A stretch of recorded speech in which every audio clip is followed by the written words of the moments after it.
الیاس علیہ السلام اور ان کی قوم کا واقعہ اگرچہ قرآن میں بہت مختصر ہے، تاہم اس سے یہ سبق حاصل ہوتا ہے کہ بنی اسرائیل کے یہود کی ذہنیت اس درجہ مسخ ہو چکی تھی کہ دنیا کی کوئی برائی ایسی نہیں تھی کہ جس کے کرنے پر یہ حریص نہ ہوں، اور کوئی خوبی ایسی نہ تھی جس کے یہ دل دادہ ہوں، اور انبیاء و رسل کے ایک طویل اور مسلسل سلسلے کے باوجود بت پرستی، نجوم پرستی، عناصر پرستی، غرض غیر اللہ کی پرستش کا کوئی شعبہ ایسا نہ تھا جس کے یہ پرستار نہ بنے ہوں۔ الیاس علیہ السلام کے بعد یسع علیہ السلام تشریف لائے۔ سورہ صاد آیت 48 میں فرمایا، اور اسماعیل، یسع اور ذوالکفل کا بھی ذکر کیجئے، یہ سب بہترین لوگ تھے۔ یسع علیہ السلام بعض مورخین کے نزدیک ہارون علیہ السلام کی اولاد میں سے ہیں، اور بعض کے بقول یوسف علیہ السلام کی نسل سے ہیں، اور یہ الیاس علیہ السلام کے چچا زاد بھائی تھے۔ ان کے باپ کا نام عدی تھا، گویا آپ کا پورا نام یسع بن عدی علیہ السلام تھا۔ یسع علیہ السلام کے بارے میں بھی کسی اہل علم نے تفصیل بیان نہیں کی، صرف اتنا مذکور ہے کہ وہ پیغمبروں میں سے تھے۔ اللہ تعالیٰ نے ان کا قصہ ذکر نہیں فرمایا، نہ صحیح احادیث میں ان کے بارے میں کچھ ذکر آیا ہے، بس اسرائیلی روایات ملتی ہیں۔ یسع علیہ السلام الیاس علیہ السلام کے نائب اور خلیفہ تھے۔ چھوٹی عمر ہی سے ان کی رفاقت میں رہنے لگے تھے، اور ان کی وفات کے بعد اللہ تعالیٰ نے بنی اسرائیل کی ہدایت و رہنمائی کے لیے یسع علیہ السلام کو نبوت سے سرفراز فرمایا، اور انہوں نے الیاس علیہ السلام کے طریقے ہی پر بنی اسرائیل کی رہنمائی فرمائی۔ یہ معلوم نہیں ہو سکا کہ انہوں نے کتنی عمر مبارک پائی اور بنی اسرائیل میں کتنے عرصے تک حق تبلیغ ادا کیا۔ یسع علیہ السلام کی وفات کے بعد بنی اسرائیل بدحالی کا شکار ہو گئے، ان پر جابر حکمران مسلط ہو گئے، انہوں نے دین کو دنیا سے جدا کر دیا۔ ان حکمرانوں نے خوب ظلم کیا، بنی اسرائیل میں سے ہونے کے باوجود وہ بہت بڑے فاسق بن کر سامنے آئے، وہ لوگوں کو اپنا غلام بنا کر رکھتے۔ دوسری طرف بنی اسرائیل کئی معرکوں میں شکست سے دوچار ہوئے۔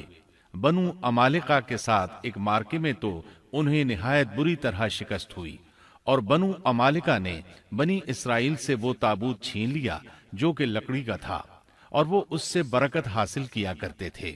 اپنے مارکوں اور لڑائیوں میں وہ اس کو ساتھ لے جایا کرتے تھے۔ جب بنی اسرائیل اس کو دیکھتے تو ان پر سکینت بھی نازل ہوا کرتی تھی۔ اس تابوت میں آل موسیٰ اور آل ہارون کے باقی ماندہ آثار تھے۔ کہا جاتا ہے کہ اسی میں موسیٰ علیہ السلام کے صحیفے اور تورات کی تختیاں تھیں۔ موسیٰ علیہ السلام کا عصا بھی تھا، آپ کے کپڑے بھی محفوظ تھے۔ اسی طرح ہارون علیہ السلام کی کچھ نشانیاں بھی تھیں، بلکہ ایک روایت میں تو یہ بھی ہے کہ اس میں آسمان سے نازل ہونے والا من و سلوہ کا مرتبان بھی تھا جو وہ وادی تیہ میں کھاتے رہے تھے۔ بہرحال یہ صندوق اس مارکے میں ان کے ہاتھوں سے نکل گیا، اس پر بنو عمالقہ نے قبضہ کر لیا۔ اس طرح بنی اسرائیل کا افتراق اور انتشار بڑھتا چلا گیا، یہاں تک کہ بادشاہوں پر بھی اس کے اثرات پڑے اور یہ صندوق انہیں بھی نہ مل سکا، یہاں تک کہ اللہ کے ایک معزز پیغمبر شمویل علیہ السلام ظہور پذیر ہوئے۔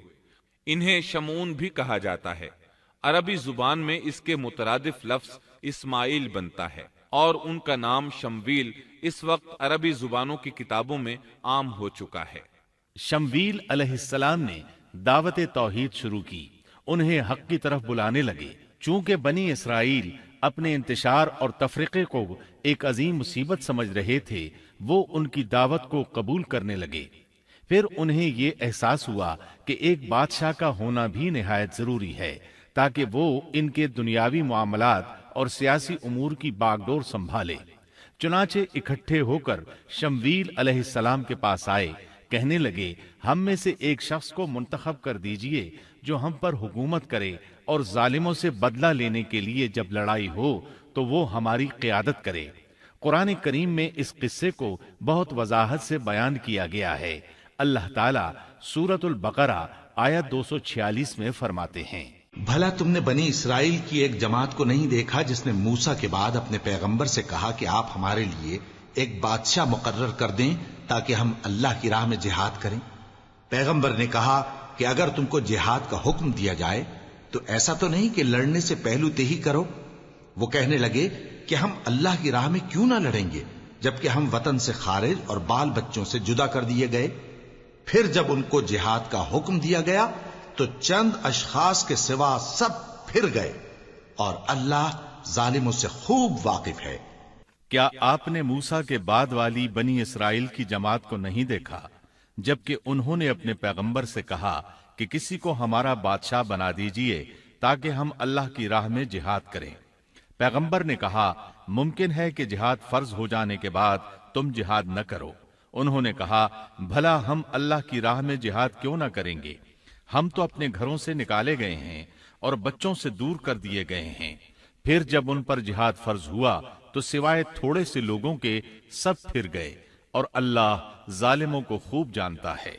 اللہ تعالیٰ فرما رہے ہیں کہ یہ واقعہ موسیٰ علیہ السلام کے بعد پیش آیا، اور علماء اس پر متفق ہیں کہ یہ شمویل علیہ السلام کا واقعہ ہے۔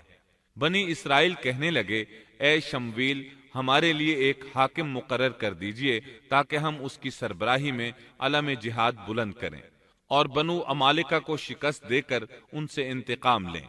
شمویل علیہ السلام اور یوشع علیہ السلام کے درمیان 460 سال کا فاصلہ ہے۔ بنی اسرائیل کو جہاد کیے ایک طویل عرصہ گزر چکا تھا جبکہ وہ فتح یاب ہوئے تھے۔ اس وقت تو وہ بری طرح شکست خوردہ تھے۔ شمویل علیہ السلام کہنے لگے مجھے تو محسوس ہوتا ہے کہ تم صرف زبان کی حد تک یہ کہہ رہے ہو، جہاد فرض ہونے پر تم پیچھے ہٹ جاؤ گے۔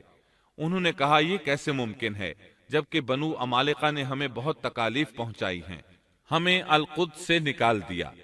بخت نصر بادشاہ نے ہماری بہت بڑی تعداد کو قتل کیا ہے، لہٰذا ہم تو ان سے ضرور لڑیں گے۔ پھر اللہ تعالیٰ نے شمویل علیہ السلام پر وحی نازل کی کہ جہاد فرض ہو چکا ہے۔ جب بنی اسرائیل نے یہ خبر سنی تو سوائے چند ایک کے سب نے جہاد سے منہ موڑ لیا، اور یہ وہی لوگ تھے جو کچھ دیر پہلے پختہ عہد و پیمان کر رہے تھے کہ ہم جہاد کریں گے۔ شمویل علیہ السلام کے ساتھ رہنے والوں کی تعداد 8000 تھی، جبکہ پیچھے ہٹنے والے لاکھوں کی تعداد میں تھے، اس لیے کہ جب بنی اسرائیل مصر سے آئے تھے تو ان کی تعداد 6 لاکھ تھی، اور اس وقت تک تعداد بہت بڑھ چکی تھی۔ اب جو لوگ جہاد کے لیے تیار ہوئے انہوں نے پوچھا کہ ہماری قیادت کون کرے گا؟ شمویل علیہ السلام نے انہی میں سے ایک شخص طالوت کو منتخب کیا۔ طالوت بن قیش یعقوب علیہ السلام کے بیٹے بنیامین کی نسل سے تھا۔ طالوت سے پہلے بنی اسرائیل کے جتنے بادشاہ تھے تمام کے تمام یہودا بن یعقوب کی نسل سے تھے۔ بنی اسرائیل کو بہت تعجب ہوا، انہیں امید تھی کہ ان کا بادشاہ یہودا کی نسل سے ہوگا، لیکن ہو گیا بنیامین کی نسل سے۔ چنانچہ انہوں نے اسے تسلیم کرنے سے انکار کر دیا اور آگے سے باطل تعویلات کرنے لگے۔ اللہ تعالیٰ سورۃ البقرہ آیت 247 میں فرماتے ہیں، اور پیغمبر نے ان سے یہ بھی کہا کہ اللہ نے تم پر طالوت کو بادشاہ مقرر فرمایا ہے۔ وہ بولے کہ اسے ہم پر بادشاہی کا حق کیوں کر ہو سکتا ہے؟ اس سے بڑھ کر بادشاہی کے مستحق تو ہم ہیں، اور اس کے پاس تو بہت سی دولت بھی نہیں۔ پیغمبر نے کہا کہ اللہ نے اس کو تم پر فضیلت دی ہے اور بادشاہی کے لیے منتخب فرمایا ہے۔ اس نے اسے علم بھی بہت سا بخشا ہے اور تن و توش بھی بڑا عطا کیا ہے، اور اللہ کو اختیار ہے جسے چاہے بادشاہی بخشے، وہ بڑا کشائش والا ہے، دانا ہے۔ اور ان سے ان کے نبی نے فرمایا کہ اللہ تعالیٰ نے طالوت کو تمہارا بادشاہ بنا دیا ہے، تو وہ کہنے لگے کہ بھلا اس کی ہم پر حکومت کیسے ہو سکتی ہے؟ اس سے تو کہیں زیادہ بادشاہت کے حقدار ہم ہیں، اس کو تو مال میں فراخی بھی نہیں عطا کی گئی ہے۔ نبی نے فرمایا سنو، اللہ تعالیٰ نے اسی کو تم پر برگزیدہ کیا ہے، اسے علمی اور جسمانی برتری بھی عطا فرمائی ہے۔ بات یہ ہے کہ اللہ جسے چاہے اپنا ملک دے، اللہ تعالیٰ کشادگی والا، علم والا ہے۔ طالوت ایک غریب آدمی تھا، مالی حیثیت بھی اچھی نہیں تھی، چمڑوں کو رنگ کر پیٹ پالتا تھا، لیکن اس وقت علم و حکمت میں اس کا کوئی ثانی نہیں تھا، اور جسمانی ڈیل ڈول بھی اس قدر تھا کہ جو ایک بار دیکھتا ہی رہ جاتا۔ اللہ نے اسے بہت اچھا جسم اور اعضاء عطا فرمائے تھے، رنگ بھی سفید تھا، لیکن چونکہ وہ یہودا کی نسل سے نہیں تھا، کہنے لگے اس کی نسبت تو ہم زیادہ حقدار ہیں کہ بادشاہ بنے۔ ان کی بات کا جواب شمویل علیہ السلام نے یہ دیا کہ یہ انتخاب میرا نہیں، اللہ تعالیٰ کا ہے، اور بادشاہت کے لیے عقل اور جسمانی طاقت کی ضرورت ہوتی ہے۔ بادشاہت یوں بھی اللہ کے اختیار میں ہے، جسے چاہے عطا کر دے۔ یہ سن کر ان میں سے اکثر نے لڑنے سے انکار کر دیا، اللہ کے نبی کی اطاعت بھی چھوڑ گئے۔ اس نازک موقع پر شمویل علیہ السلام نے ان سے کہا، اگر میں تمہارے پاس کوئی ایسا نشان اور معجزہ لے آؤں جو ثابت کر دے کہ یہ اللہ کا انتخاب ہے، تو کیا تم میری باتوں پر یقین کر لو گے؟ وہ کہنے لگے جی ہاں۔ چنانچہ اللہ نے انہیں ایک معجزہ عطا فرمایا۔ اس کا ذکر سورۃ البقرہ آیت 248 میں آیا ہے۔ اور پیغمبر نے ان سے کہا کہ ان کی یعنی طالوت کی بادشاہی کی نشانی یہ ہے کہ تمہارے پاس وہ صندوق آئے گا جس کو فرشتے اٹھائے ہوئے ہوں گے۔ اس میں تمہارے پروردگار کی طرف سے تسلی بخشنے والی چیز ہوگی، اور کچھ اور چیزیں بھی ہوں گی جو موسیٰ اور ہارون چھوڑ گئے تھے۔ اگر تم ایمان رکھتے ہو تو یہ تمہارے لیے ایک بڑی نشانی ہے کہ اس کی بادشاہت کی ظاہری نشانی یہ ہے کہ تمہارے پاس وہ صندوق آ جائے گا جس میں تمہارے رب کی طرف سے دل جمعی ہے، اور آل موسیٰ اور آل ہارون کا بقیہ ترکہ ہے۔ فرشتے اسے اٹھا کر لائیں گے۔ یقیناً یہ تو تمہارے لیے کھلی دلیل ہے اگر تم ایماندار ہو۔ اس آیت میں اللہ تعالیٰ نے شمویل علیہ السلام کی نبوت اور طالوت کی بادشاہی ثابت کرنے کے لیے نازل ہونے والے معجزے اور علامات کا ذکر کیا ہے، یعنی وہ تابوت جسے بنو عمالقہ نے چھین لیا تھا وہ واپس آ جائے گا اور فرشتے اسے اٹھا کر لائیں گے۔ چنانچہ لوگوں کے دیکھتے ہی دیکھتے اللہ کے فرشتوں نے اس تابوت کو لا کر طالوت کے سامنے پیش کر دیا۔ یہ معجزہ دیکھ کر وہ مطیع ہو گئے۔ اب طالوت ان لشکروں کو لے کر دشمن کی طرف بڑھے۔ اللہ تعالیٰ سورۃ البقرہ آیت 249 میں فرماتے ہیں، غرض جب طالوت فوجیں لے کر روانہ ہوا تو اس نے ان سے کہا کہ اللہ ایک نہر سے تمہاری آزمائش کرنے والا ہے، جو شخص اس میں سے پانی پی لے گا اس کی نسبت تصور کیا جائے گا کہ وہ میرا نہیں، اور جو نہ پیے گا وہ سمجھا جائے گا کہ میرا ہے۔ ہاں اگر کوئی ہاتھ سے چلو بھر پانی لے لے تو خیر۔ جب طالوت لشکروں کو لے کر نکلے تو کہا، سنو اللہ تمہیں ایک نہر سے آزمانے والا ہے، جس نے اس میں سے پانی پی لیا وہ میرا نہیں، اور جو اسے نہ چکھے گا وہ میرا ہے۔ ہاں یہ اور بات ہے کہ اپنے ہاتھ سے ایک چلو بھر لے، لیکن سوائے چند کے باقی سب نے پانی پی لیا۔ جب طالوت نے سفر شروع کیا تو راستے میں ایک نہر آ گئی۔ ادھر لشکر پیاسا تھا۔ اللہ تعالیٰ نے اس کے ذریعے مخلص لوگوں کو الگ کرنے کے لیے ایک امتحان لیا۔ یہ نہر اردن تھی۔ فلسطین اور اردن کے درمیان رواں دواں تھی بھی وہ دونوں کے قبضے میں۔ آزمائش اور امتحان کے لیے حکم یہ ہوا کہ باوجود سخت پیاس کے پانی کو استعمال نہ کرنا، صرف ایک چلو بھر کر پینے کی اجازت تھی، اور جو شخص سیر ہو کر پیے گا وہ آپ کے ساتھ نہیں جا سکے گا۔ جب وہ گزرنے لگے تو چند ایک نے ایک چلو پانی لیا، باقی سب نے زیادہ پانی پی لیا اور اس آزمائش میں ناکام ہو گئے۔ کامیاب ہونے والوں کی تعداد صرف اور صرف 313 تھی۔ صحیح بخاری میں سیدنا برا بن عازب رضی اللہ عنہ سے روایت ہے کہ ہم اصحاب محمد صلی اللہ علیہ وسلم آپس میں یہ باتیں کیا کرتے تھے کہ غزوہ بدر میں شریک ہونے والوں کی تعداد طالوت کے ساتھیوں کے برابر تھی۔ اللہ تعالیٰ سورۃ البقرہ آیت 249 میں فرماتے ہیں، جب وہ لوگ نہر پر پہنچے تو چند آدمیوں کے سوا سب نے پانی پی لیا۔ پھر جب طالوت اور مومن لوگ جو اس کے ساتھ تھے نہر کے پار ہو گئے تو کہنے لگے کہ آج ہم میں جالوت اور اس کے لشکر سے مقابلہ کرنے کی طاقت نہیں۔ جو لوگ یقین رکھتے تھے کہ ان کو اللہ کے روبرو حاضر ہونا ہے، وہ کہنے لگے کہ بسا اوقات تھوڑی سی جماعت نے اللہ کے حکم سے بڑی جماعت پر فتح حاصل کی ہے، اور اللہ ثابت قدم رہنے والوں کے ساتھ ہے۔ طالوت مومنوں کے ساتھ جب نہر سے گزر گئے تو وہ لوگ کہنے لگے، آج تو ہم میں طاقت نہیں کہ جالوت اور اس کے لشکروں سے لڑیں۔ لیکن اللہ سے ملاقات پر یقین رکھنے والوں نے کہا، بسا اوقات تھوڑی سی جماعتیں بڑی اور بہت سی جماعتوں پر اللہ کے حکم سے غلبہ پا لیتی ہیں، اور اللہ تعالیٰ صبر کرنے والوں کے ساتھ ہے۔ جالوت کا لشکر بہت بڑا تھا، جبکہ طالوت کے ساتھ صرف 313 آدمی تھے۔ یہ صورتحال دیکھ کر بنی اسرائیل گھبرا گئے، بولے ہم تو تعداد میں بہت تھوڑے اور نہایت کمزور ہیں، کس طرح ان سے جہاد کر سکتے ہیں؟ لیکن ان میں سے کچھ لوگ نہایت پارسا اور اللہ پر یقین رکھنے والے تھے۔ یہ اور شمویل علیہ السلام دوسروں کا حوصلہ بڑھانے لگے، آخر وہ لڑائی پر تیار ہو گئے، مقابلہ ہوا۔ اور جب وہ لوگ جالوت اور اس کے لشکر کے مقابل میں آئے تو اللہ سے دعا کی کہ اے پروردگار، ہم پر صبر کے دہانے کھول دے اور ہمیں لڑائی میں ثابت قدم رکھ اور لشکر کفار پر فتح یاب کر۔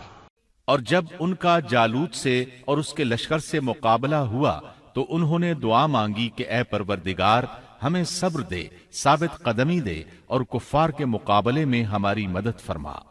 مقابلہ شروع ہوا۔ جالوت اپنے لشکر سے نکلا اور مقابلے کے لیے للکارا۔ یہ بہت طاقتور تھا، اس کا پورا بدن اسلحے سے لیس تھا۔ مسلمان اسے دیکھ کر ڈر گئے۔ طالوت نے اپنے ساتھیوں سے کہا، کون اس کے مقابلے میں نکلے گا؟ سب خاموش رہے۔ اس کے لشکر سے ایک نوجوان نکلا، یہ داؤد علیہ السلام تھے۔ اس وقت یہ صرف 16 سال کے تھے۔ یہ رسی میں پتھر باندھ کر اس کو گھما کر پھینکنے کے ماہر تھے۔ نشانہ زبردست تھا، پتھر بہت تیزی سے جاتا تھا، اس کی ضرب بہت شدید ہوتی تھی۔ جالوت نے انہیں دیکھ کر مذاق اڑایا۔ اس نے کہا، نوجوان تم ابھی بچے ہو، واپس جاؤ، میرے مقابلے میں کسی بڑے کو بھیجو۔ داؤد علیہ السلام نے اپنی رسی کو گھمایا، اس میں بندھے ہوئے 3 پتھر خاص انداز سے پھینک دیے۔ تینوں گولی کی رفتار سے آئے اور اس کے ماتھے پر لگے۔ جالوت کا سر پاش پاش ہو گیا اور وہ مر گیا۔ اس کے مرتے ہی جالوت کے لشکر میں خوف ہراس پھیل گیا۔ طالوت نے اپنے 313 مجاہدوں کے ساتھ ان پر حملہ کر دیا۔ ان میں کھلبلی مچ گئی، سنبھل نہ سکے، پیٹھ پھیر کر بھاگے۔ پس اللہ تعالیٰ کے حکم سے انہوں نے جالوتیوں کو شکست دے دی اور داؤد کے ہاتھوں جالوت قتل ہو گیا۔ یوں اللہ تعالیٰ نے بنی اسرائیل کو دوبارہ غلبہ عطا فرمایا۔ فتح کے بعد طالوت نے داؤد علیہ السلام کو اپنا داماد بنا لیا۔ اس طرح داؤد علیہ السلام طالوت کے بعد بادشاہ بنے۔ اللہ تعالیٰ سورۃ البقرہ آیت 251 میں فرماتے ہیں، اور اللہ تعالیٰ نے اسے بادشاہت اور حکمت عطا فرمائی اور جتنا کچھ چاہا علم بھی عطا فرمایا۔ اس طرح اللہ تعالیٰ نے داؤد علیہ السلام کو بنی اسرائیل کا بادشاہ بنا دیا۔ بادشاہت اور نبوت ان کے پاس جمع ہو گئی، اور ایسا طویل عرصے کے بعد ہوا تھا۔